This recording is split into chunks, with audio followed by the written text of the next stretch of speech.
So most investors come into this space not knowing whether they want the short-term pain but long-term gain or the short-term gain but long-term pain. Now I know some of you probably like, I want no pain at all, I just want to make money, and that's fine, but when it comes to investing, you're going to experience one or the other, maybe even both.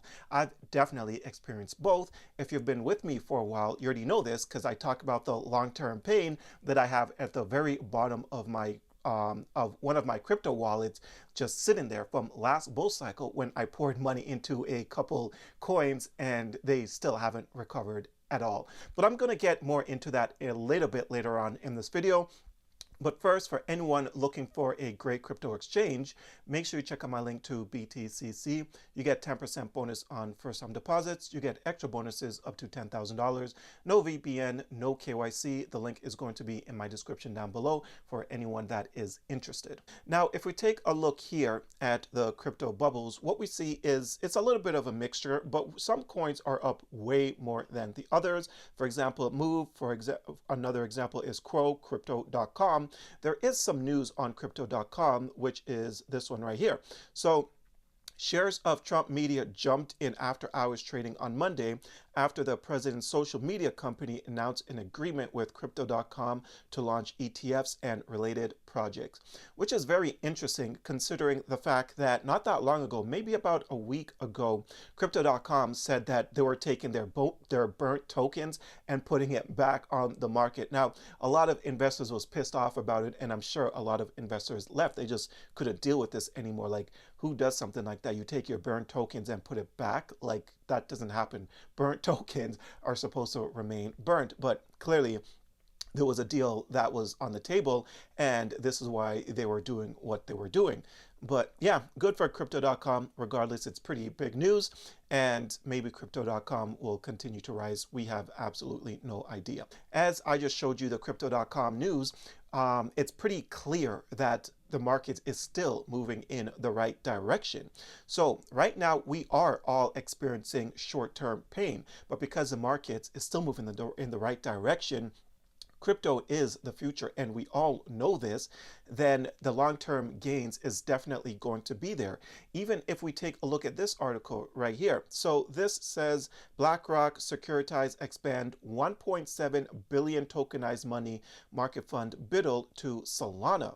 And here are the key takeaways, right? So BlackRock's BUIDL fund now live on the Solana blockchain after debuting on Ethereum last year. The tokenized fund holds 1.7 billion in cash and US treasuries with expectations to hit $2 billion by April. Expansion reflects growing adoption of blockchain-based financial products by major asset manager. So as you can see, the big players continue to expand regardless of what's happening in the market. So even though the month looks like this and the year looks something quite similar, it doesn't matter to me because I expect those long-term gains. Now I want you guys to think about something here. Imagine Trump never came out with these tariffs thing, okay? Where would the crypto market be right now? Would Ethereum be at $10,000? Would Bitcoin be at $150,000? Would Cardano be at like $5? No one actually knows, right? But I'm pretty sure a lot of investors believe that the bull cycle would have continued up, right? If Trump never dropped the tariffs, if Trump never dropped that Trump meme coins, the bull cycle would have continued and everything would probably be going crazy right now, right? So I want you guys to think about this. Let's say the bull cycle did continue and Ethereum was at 10,000, Bitcoin at 150,000, Cardano $5, Caspa at whatever, $1 or $2, okay? Let's say that the bull cycle continued. It was just going up, up, up, up, up, up, up. At what point would you end up selling?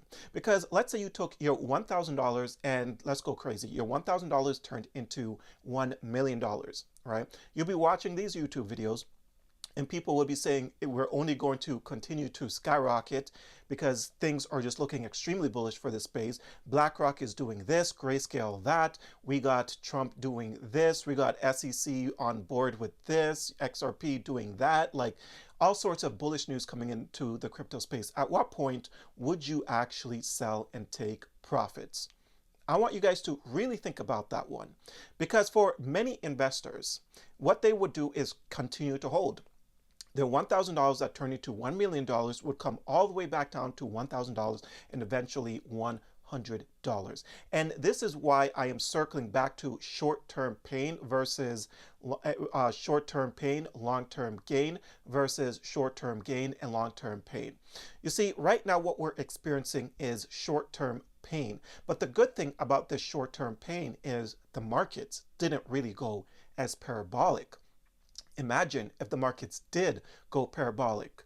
At that point, that's when you would really experience maximum pain, when your $1 million comes crashing all the way back down to $1,000 or below. You think it's hard to sleep at night now? It's going to be even harder knowing that you had so much money in your crypto portfolio, but you let it slip away. So I'm okay with what we're going through right now, because this allows a lot of investors, especially the ones that just got into the market over the last year, they get to get the pain out of the way quickly. You get to learn fast.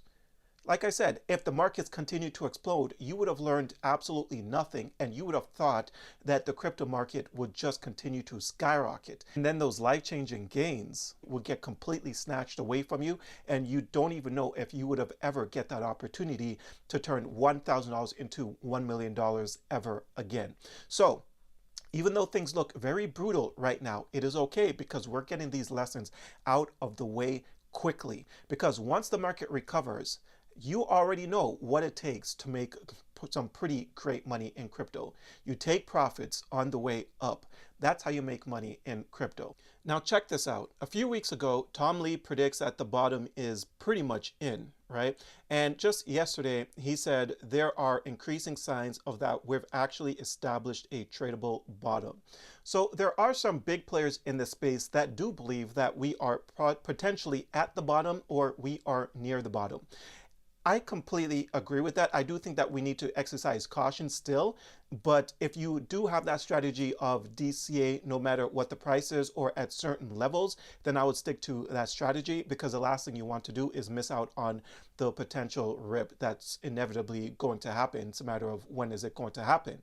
But typically what ends up happening is people sell ahead of the news. So if the tariffs is supposed to happen on April 2nd, then most sellers probably already sold, and we could potentially really be at the bottom here. That's what I think. Nothing in this video is financial advice.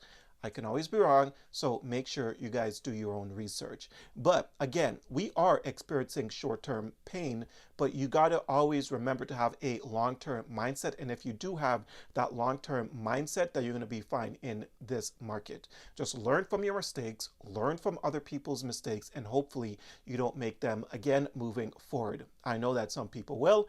It's just the way that it works. Not everyone is going to learn from their mistakes, but unfortunately, in this market, there has to be losers in order for there to be winners, right? But I hope that everyone watching this video ends up becoming a winner in this crypto space. So learn from your mistakes, learn to take profits on the way up. Don't get overly bullish on any coin in this space, because things can always go south. They can always go south. Last bull cycle, there were some coins that people were insanely bullish on, and they went completely south. Luna crashed all the way down to zero. This thing was in the top 10, I believe, on CoinMarketCap. People kept holding. They kept buying the dips, even though there was clear signs that Luna was over. They continued to DCA down until the point where their coin went to zero. So be careful when it comes to DCAing, and just be careful in the space on a whole, but also know that you have to have a long-term mindset if you are going to make it in the space. But that's all I have for you guys today. I hope you enjoyed this video. If you did, don't forget to hit the like and subscribe button. By the way, the Fear and Greed Index is currently sitting at 46 fear. So we are basically back into neutral. So I mean, it only stays in fear for so long before we see that greed and extreme greed. So if you're going to be buying up the dips, right now could be a good time. But anyways, I hope you guys enjoy your day, and until next time, take care.